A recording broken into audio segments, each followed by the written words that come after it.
Baik, bismillah. Assalamualaikum warahmatullahi wabarakatuh. Eh, Hari ini saya akan membahas psikologi pendidikan yang mencakup materi tentang perkembangan moral. Oke. Nah, di sini masyarakat tidak dapat berfungsi tanpa adanya peraturan yang memberitahu orang-orang bagaimana berkomunikasi satu sama lain, bagaimana menghindari menyakiti orang lain, dan bagaimana menjalani hidup secara umum.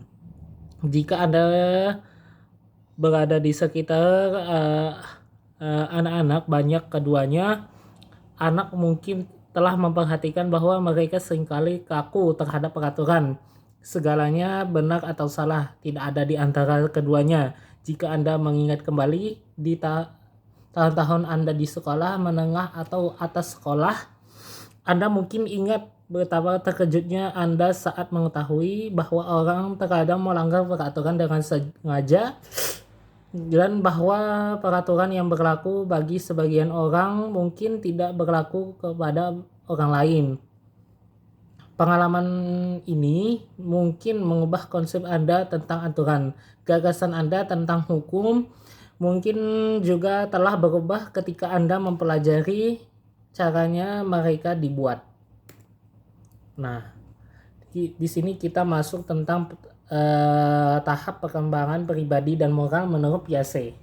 Nah, seiring dengan perkembangan manusia, kemampuan kognitifnya, pemahaman mereka terhadap masalah moral juga menjadi lebih canggih.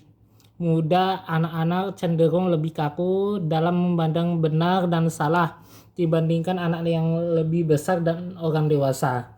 Untuk mengeksplorasi perkembangan moral, Piaget mengajukan dua cerita kepada anak-anak yang lebih tua dan yang lebih muda. Di dalam cerita pertama, seorang anak laki-laki memecahkan 15 cangkir secara tidak sengaja. Di cerita kedua, seorang anak laki-laki memecahkan satu cangkir saat dia mencoba mencuri kue.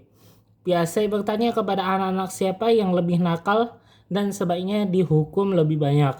Anak-anak usia 5-10 tahun berfokus pada hasil yang mereka lakukan penilaian. Terlepas dari niat masing-masing, anak-anak lebih banyak cangkir yang pecah sehingga anak pertama lebih nakal. Nah, penalaran seperti ini, penilaian berdasarkan nilai suatu tindakan disebut moralitas heteronom. Anak-anak yang lebih tua dalam bereksperimen Piaget ini mampu membuat penilaian berdasarkan niat suatu tindakan. Sedangkan anak kedua berperilaku buruk, jadi dia lebih nakal. Penalaran tersebut disebut sebagai moralitas otonom. Piaget mencatat keduanya masuk kepada fase tumpang tindih. Selanjutnya moralitas heteronom versus moralitas otomatis. Nah, kalau moralitas heteronom itu dia aturannya itu tidak fleksibel, dibuat seperti otoriter, seperti polisi, orang tua, dan guru.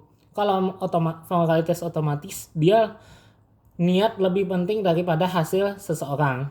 Kalau moralitas heteronom, aturan